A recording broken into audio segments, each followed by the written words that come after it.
This is the universal punch internal thread gauge, designed for precise measurement of internal threads using indicating gauging technology. Before measuring parts, the gauge is calibrated using a traceable master. By installing the master, the operator can set the gauge to 0 or program it to the actual size, establishing a reliable reference point for measurement.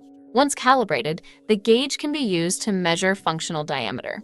The functional diameter represents the combined effect of pitch diameter and thread form characteristics, providing a true indication of how the thread will assemble in application. When configured for pitch diameter measurement, the internal thread gauge utilizes cone-style contact geometry. This method measures pitch diameter directly and allows variation to be identified as the part is rotated. As the part is rotated within the gauge, the indicator will display any variation present in the thread.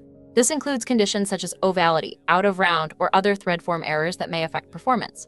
Because the gauge is indicating, it provides immediate visual feedback relative to the master reference. This allows operators to quickly determine whether the thread condition is within tolerance.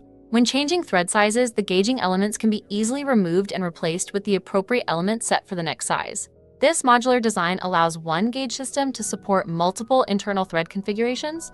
For more information, please visit universalpunch.com or contact us directly.